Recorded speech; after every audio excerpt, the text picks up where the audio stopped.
Hindi papalupig sa mga kaalaman para sa kapakanan ng mga mamamayan. Hindi basta-basta lumalaman, hindi mo susinting at aaralan. Utang ng puso, pagiginahan, pagmamahal sa bayan. Alahin mo, kailangan natin ng isang tulad niya. Kapalalagan nating matama, hirap isang ama. Dahil silang kaaway, ipagtatanggol ka, di na dapat mangamba. Pagpapig at kasanda natin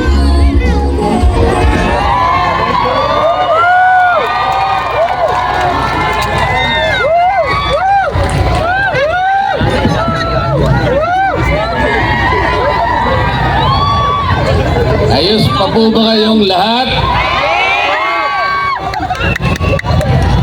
Kayo ba ay binayaran para pumunta sa rallying ito?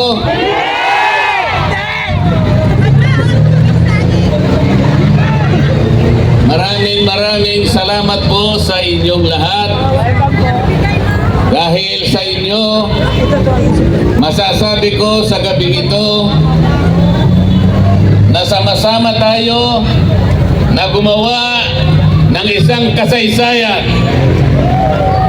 Wala pa pong nagpatawag na rally na isang kumakandidatong senador na sinuportahan ng ganito karaming mga tao. Ito pa lamang po ang pagtitipon na kinakitaan ng mahigit 28,000 mga Pilipino na nagkakatipon ngayong gabi. Pero sinasabi po nila, wala daw po ako sa survey. Naniniwala po ba kayo riyan? Mga kababayan, bukod sa pagtitipon natin ngayong gabi, marami na po akong pinuntahan na mga lugar sa ating bansa. Kahit sa Mindanao, sa Davao, sa Agusan, sa Caraga Region, sa Visayas, sa Cebu, sa Iloilo, Negros, dito naman sa Luzon, Batangas, Laguna, Quezon, Rizal, Cavite. Napakainit po ng pagtanggap ng ating mga kababayan. Sa gabing ito, marami rin pong galing sa iba't ibang lugar. Hindi ko po alam kung paano ko kayo pasasalamatan. Ang tanging nalalaman ko lamang po, kayo'y nakikiayon upang gumawa tayo ng isang bagay para sa ating bansa. Napakahirap po ng kalagayan ng ating bansa ngayon. Ang presyo po ng pangunahing bilihin halos hindi na po kayang abutin ng marami nating kababayan. Lalong-lalo na po yung presyo ng pagkain.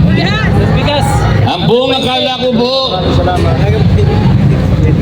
nung gumawa yung kongreso ng Quadcom, ang buong akala ko po ay gagawin namin ang dapat namin gawin. Halimbawa, dahil sa problema at hamon sa ating bansa, akala ko ang uunahin namin kung paano natin ibababa ang presyo ng bilihin sa ating bansa. Sapagkat ito ang pangunahin na problema ng ating mga kababayan. Pero hindi po ganun ang nangyari. Gumawa sila ng isang napakalaking komite, kung tawagin nila Quadcom. 4 na hiwa-hiwalay na komite na ginawa nilang isa para palakasin, para maging influential. Ang buong akala ko ay haharapin namin ang napakaraming hamon na kinakaharap ng ating bansa. Ang nangyari, hindi po ganun. Alam na po ninyo kung anong nangyari. Ang ginawa po nila ay pamumulitika sa ating bansa. Inuusig nila yung dating Pangulo ng ating Republika. Ang sabi ko po sa kanila, hindi po tayo ang dapat gumawa nito. Kung inaakala po natin na ang isang tao, maging yan ay managing presidente, kahit sino, kung naniniwala tayo na siya'y nagkasala sa batas, kailangan po nating dumaan sa mga patakaran ng ating batas. Dapat po pumunta kayo sa piskalya. Ang piskalya po ay bukas. Yan po ang patakaran.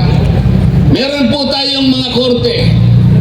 Yan po ang patakaran para usigin, asuntuhin kung sino man ang nagkasala. Sapagkat ang Kongreso po ay hindi piskalya. Yan po yung sinasabi ko sa kanila. Ang Kongreso po ay hindi hukuman.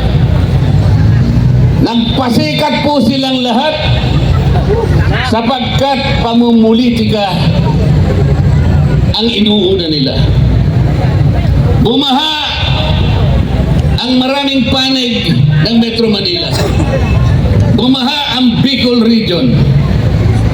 Mahigit pong 300 bilyon ang ginamit sa mga flood control. Akala ko po ang Quadcom uusisain lahat ito. Hanapin natin kung saan napunta ang perang ginasta para dito. Ayaw po nila yon. Ang gusto nila ay usigin nila ang dating Pangulo. Pagkatapos kumuha pa sila ng isa pang komite. Ang uusigin naman nila ay yung pangalawang Pangulo ng ating bansa. Kahit walang batayan, kahit mali ang pamamaraan, ayun po, nakita na ninyo kung anong nangyari. Bago magsara ang Kongreso, pinilit nilang i-transmit yung impeachment complaint sa Senado. Ang gusto po nilang mangyari, mawala ang Vice President. Puro kaguluhan, puro pagkakabahabahagi ang gusto nilang gawin. Mahigit 230 o 240 na mga congressmen and congresswomen ang pumirma. Yun po ang kanilang gustong gawin. Yung magkakabahabahagi tayong lahat.